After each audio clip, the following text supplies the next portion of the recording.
Hello there you guys, welcome to one of my videos. On this video tonight I am going to be giving you a preview for the Manchester United Arsenal game at Old Trafford, Sunday, 4:30 kick-off. I'm really looking forward to this game. We are looking for our first win at Old Trafford this season in the Premier League. Now, we are unbeaten in our last 4 games. We recently had a very good result against RB Leipzig, beat them by 5-0. So hopefully we can build on that. As for Arsenal, they've played 6 games in the Premier League so far this season. They've won 3 and they've lost 3. They beat Fulham, West Ham and Sheffield United, and they lost to City, Liverpool and Leicester. But to be fair, Arsenal look a better team under Mikel Arteta than they did under Unai Emery.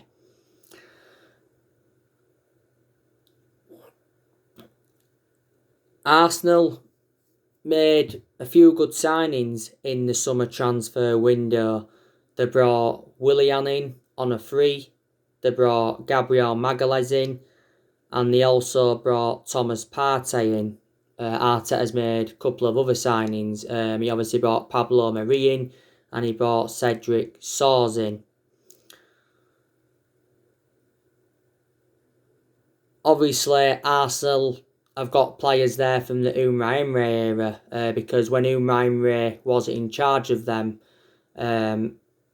Arsenal made quite a few signings. Obviously, they brought Kieran Tierney in, they brought David Luiz in, they brought William Saliba in, Dani Ceballos and Nicolas Pepe, didn't they? I think they've still got a couple of players there from the Arsene Wenger era.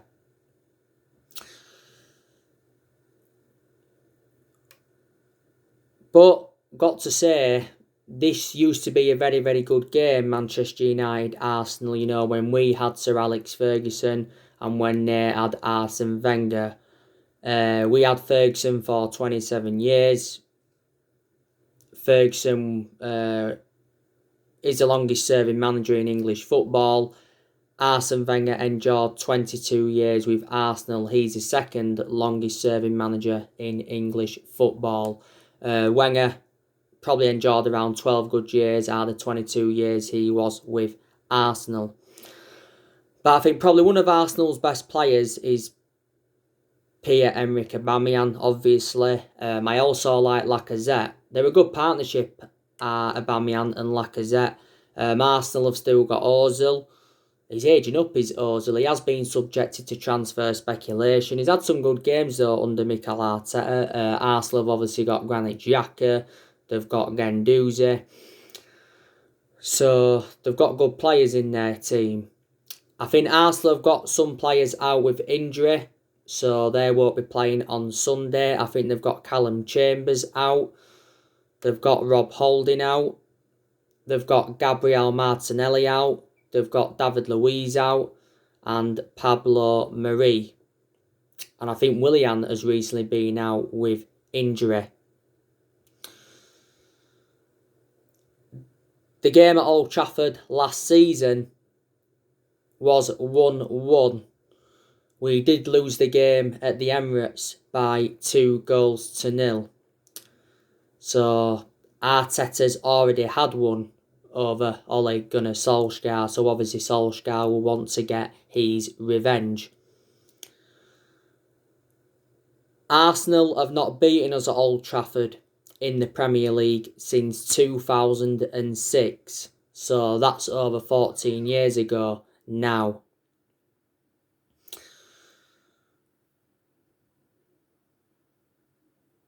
I presume Ole Gunnar Solskjaer will be making changes from our 5-0 win against RB Leipzig.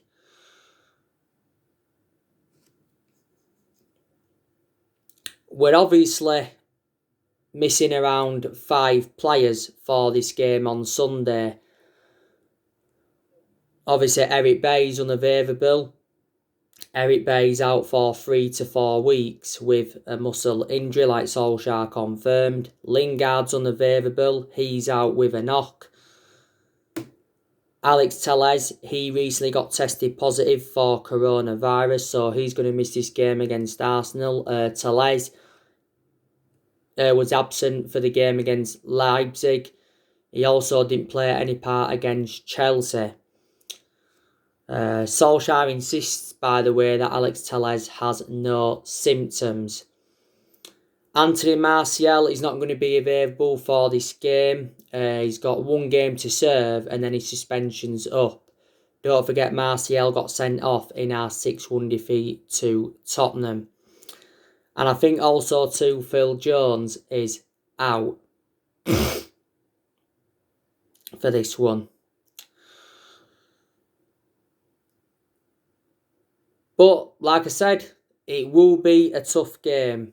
It really, really will.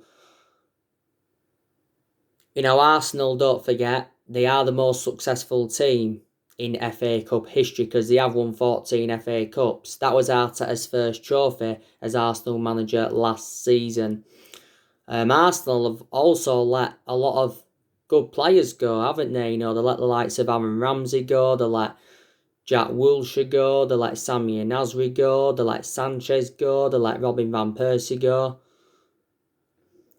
They let Olivier Giroud go. In recent years, I think they let, was it Lichtsteiner go? Koscielny. I think also Danny Welbeck, didn't he leave them last year?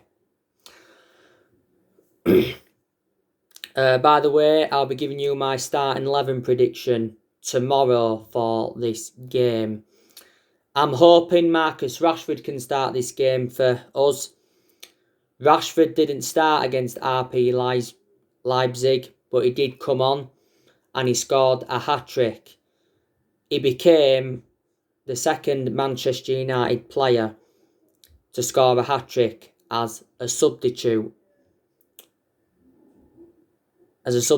Yeah. And I said to you, didn't I, know Marcus Rashford has really, really improved under the Ole Gunnar Solskjaer. Yeah, I know. From Friday night. Yeah, I know.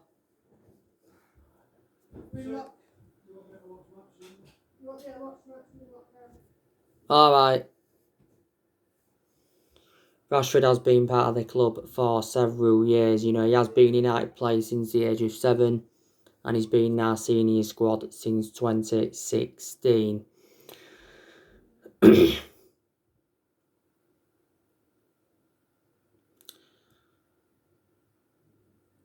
Edison Cavani. I'm hoping he can start the game on Sunday.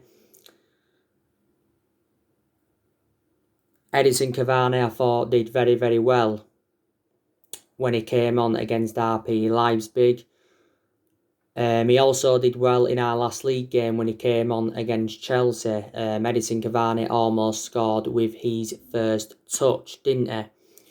We got Edison Cavani on a 3 transfer.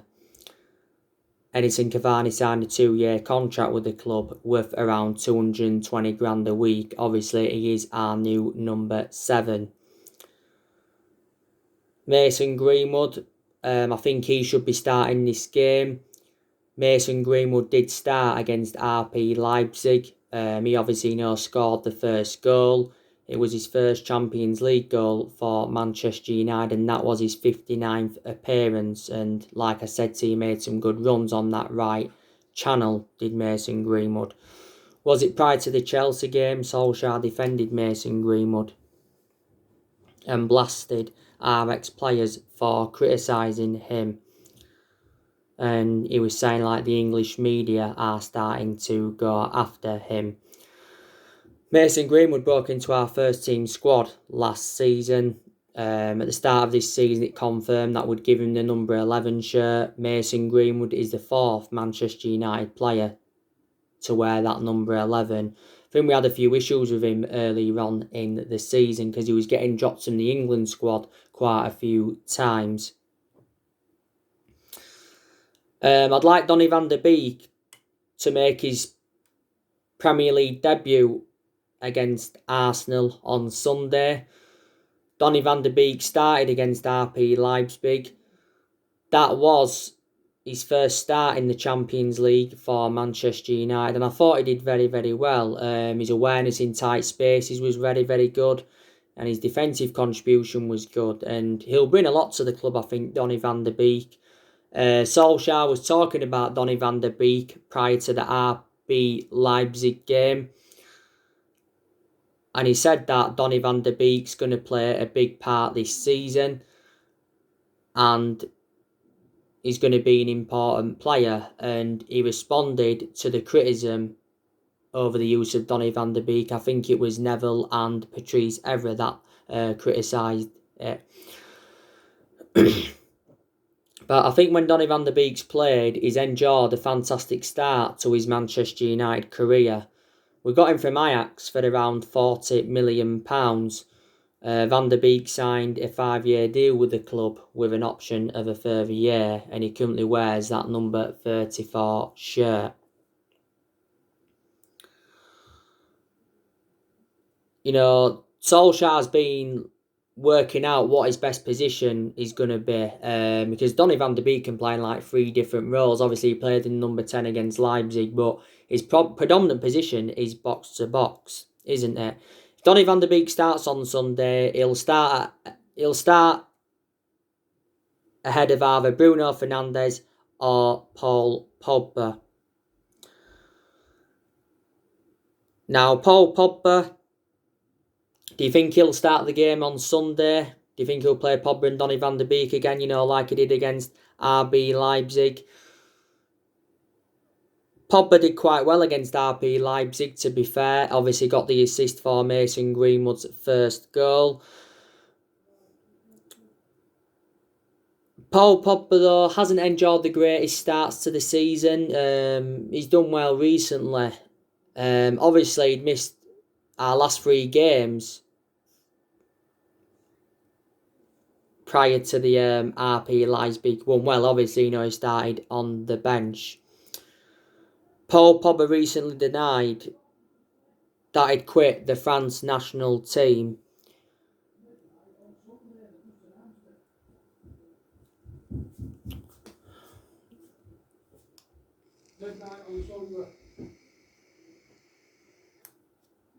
Is it?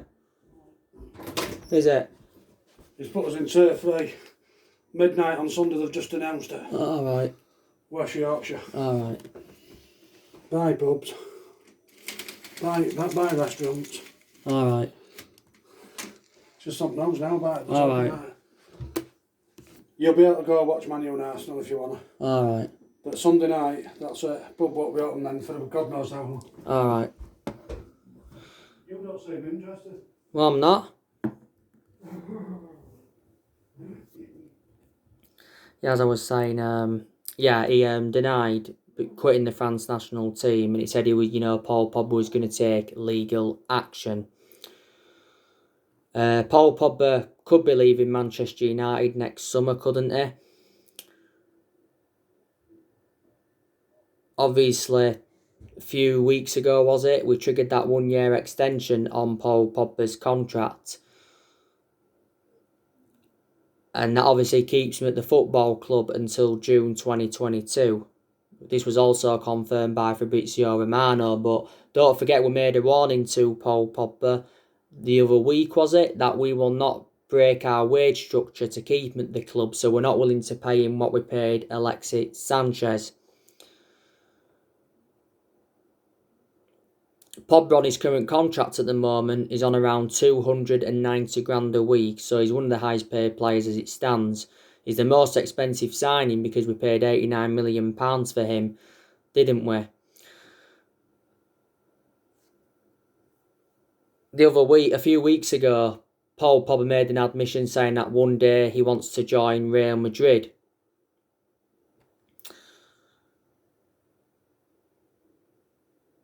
And last year, Paul Pogba said that he wanted to leave Manchester United because he was seeking for a new challenge, and he was talking a lot about Real Madrid and Zinedine Zidane.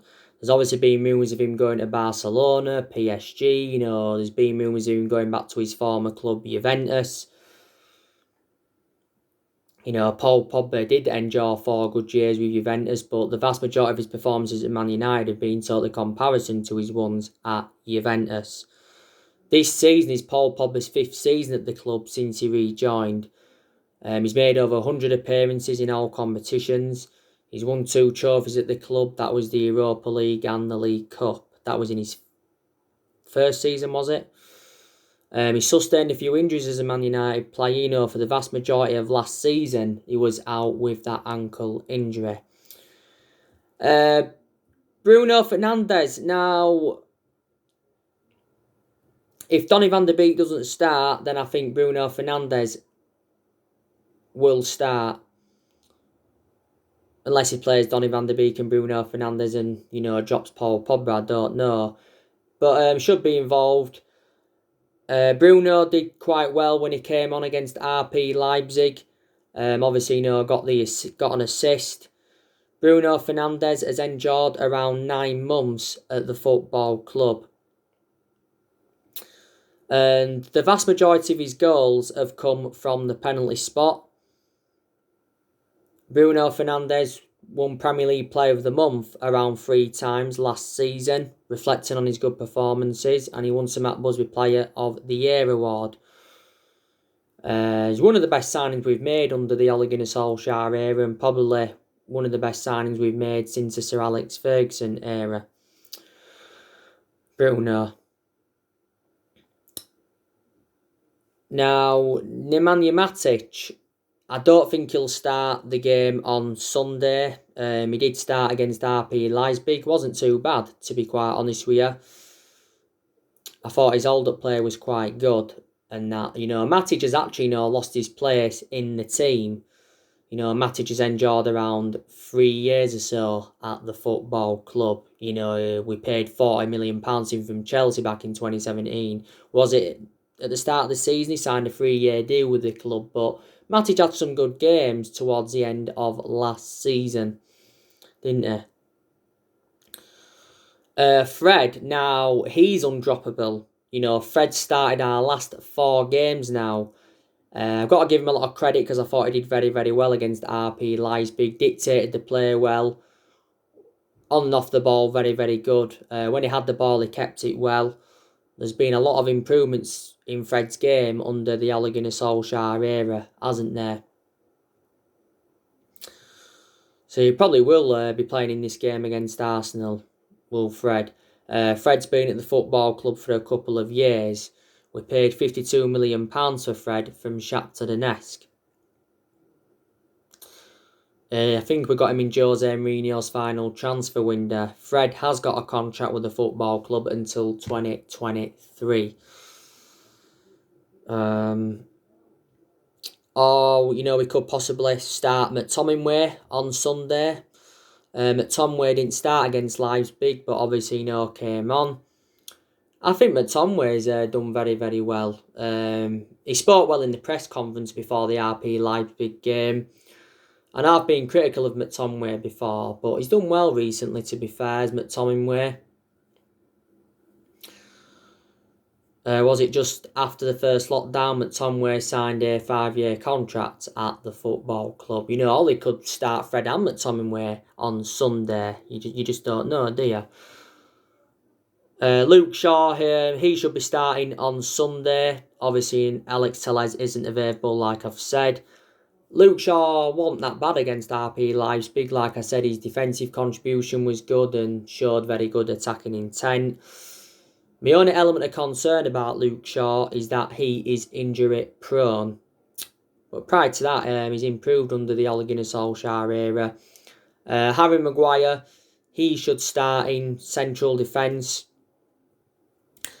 Harry Maguire has rejuvenated himself recently. He did well against Leipzig. I thought against Leipzig he was very effective in the air. He was dangerous from set pieces and he made some very, very good clearances. Maguire did well in the game against Newcastle as well. But he did have early season troubles because don't forget Maguire got sent off in England's 1-0 defeat to Denmark. He had a few knocks and he had that incident in Greece the other month. Harry Maguire is the most expensive centre-half in the world at the moment because we got him in a deal worth £80 million. Now, do you think Lindelof will start alongside Maguire? Lindelof did start against RB Leipzig and to be fair was quite good. Lindelof's rejuvenated himself recently. I know I've been critical of him a lot of times. He's not on Harry Maguire's level, obviously. You know, Lindelof's endured around 3 years or so now at the football club. Paid around £30 million to him from Benfica back in 2017. To be honest with you, I'd like to see Tuanzebe start alongside Maguire on Sunday. Maybe Tuanzebe won't start, but I'd like him to. Tuanzebe didn't start against Leipzig, but he did come on. Tuanzebe was very, very impressive against PSG. That was his first start for Man United against PSG in 10 months. Was it before the Chelsea game? Solskjaer challenged Axel Tuanzebe to add consistency to ensure that he has a long career at Man United, but he says obviously he's hoping Tuanzebe can be injury-free because he has sustained quite a few injuries. And Wan-Bissaka definitely will keep his place in the team. And Wan-Bissaka's obviously our first choice right back. I think Wan-Bissaka's done well in his last 4 games for us. He did well against Leipzig, you know, didn't allow any attacking threat on that right-hand side. Didn't give Angelino an opportunity. And it's good that we've seen attacking intent from him recently because that's what he's really been lacking. But I think his defensive contribution's always been good. This season is Wan-Bissaka's second season at the football club, you know. Last season was his first season at the club. We got Wan-Bissaka in a deal worth £50 million from Crystal Palace last summer. David De Gea, he'll start in goal on Sunday because, like I've said, David De Gea will remain our number 1 goalkeeper for this season. David De Gea, though, has rejuvenated himself. He's done well in his last 3 or 4 games. Made some very, very good saves. Made 2 good saves in the Leipzig game to deny Nkunku and Konate. You know, he's been a long servant, De Gea. You know, this is now his 10th season at Manchester United, isn't it? You know, but I can't see Daniel James starting on Sunday. Which I don't want us to start Daniel James anyway. You know, maybe he could possibly be involved. Juan Mata, I don't think he'll start on Sunday. Juan Mata obviously doesn't get a lot of chances now, but I think the games he's played in this season, he's done well. Odin Ighalo, I don't think he'll play any part either. In January, I think Odin Ighalo will leave the club. That's when his loan expires, January. We brought Odin Ighalo in on deadline day to obviously get the cover up to Marcus Rashford, didn't we?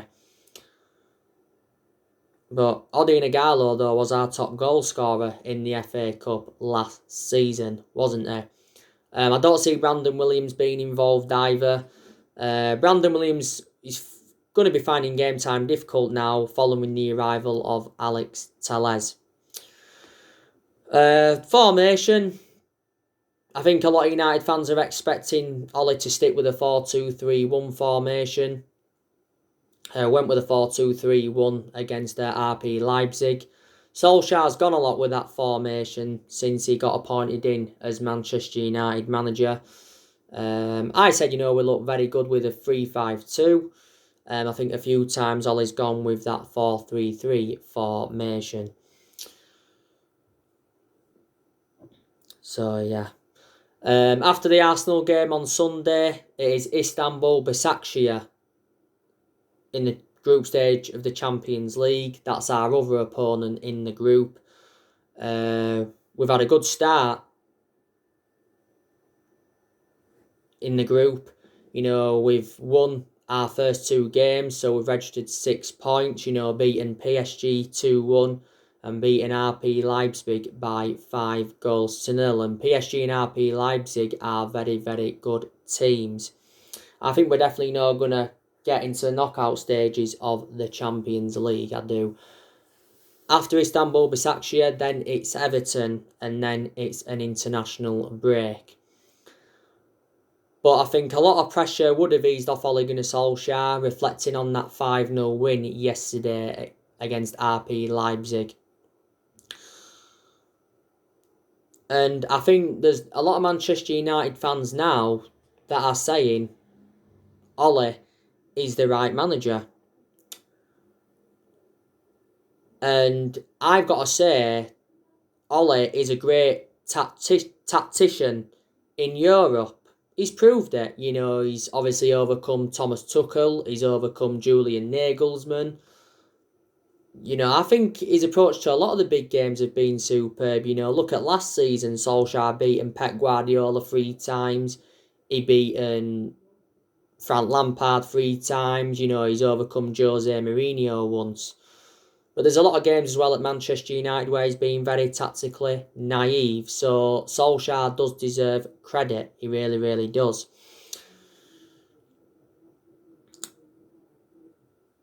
We've played 5 games in the Premier League so far this season. We've won 2, we've lost 2, and we've drawn 1. So reflect on that, I think we're sitting 15th in the Premier League. So it's very imperative that we beat Arsenal on Sunday. But yeah, Ole does deserve more time.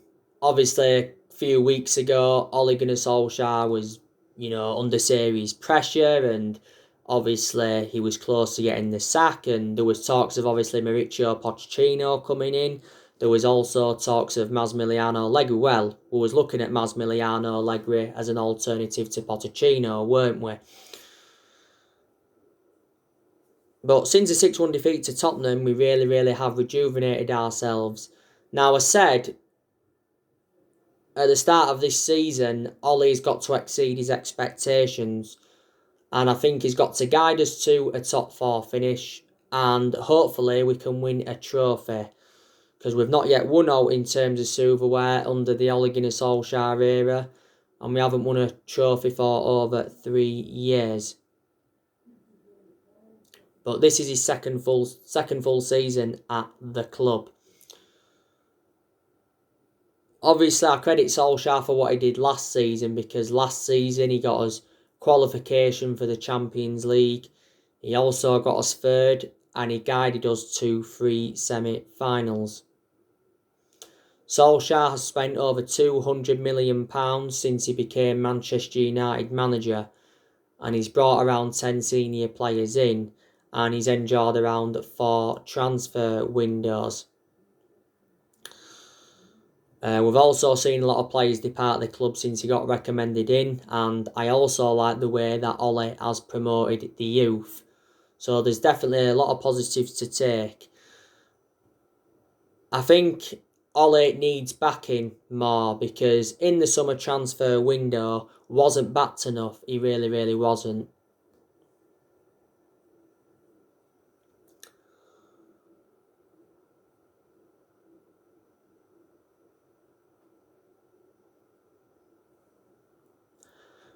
Because we missed out on all of Ole's priority targets, and we missed out on a lot of targets in general, didn't we? And I don't think any of the managers that we've had since Ferguson retired have been backed enough. So Moyes wasn't backed enough, Van Gaal wasn't backed enough, Mourinho wasn't backed enough, and Solskjaer wasn't obviously backed enough. We've been demanding the board out for a long time now. Woodward's been at the club since 2012, and the Glazers have been at the club since 20 2005. But our recruitment policy has been gash for several years, hasn't it? Next year, we'll look to sign a couple of more players. Like I said, we are the favourites now to sign Daya Upamecano next summer. Next summer, I think he's available for around £38 million because that's when his release clause is going to become active. Daya Upamecano recently signed a new deal with Leipzig, to remove his £45 million release clause that he did have. Ferdinand, by the way, said he was a nightmare against us. But I'd take him at Manchester United because he'd be an upgrade to Bay and Lindelof and that, and he'd do very, very well alongside Maguire in our back line. It says we could make a move for Adama Traore in January from Wolves. I think we'll also offload more players next year. That's another one. We'll be looking to get rid of Lingard, Rojo, Jones, Romero. Romero wants his contract terminated. Daniel James could be loaned out next year. Maybe Brandon Williams could. Matic could be offloaded because he doesn't get any team lot now. Possibly Juan Mata could be sold. But, we shall see. So, yeah. So, anyway, guys, that's everything to update you today. I might do my start 11 prediction in next hour, so I don't know. But anyway, drop your comments, likes below on the channel if you do. Consider subscribe as always, and take care. God bless. See you all again very, very soon.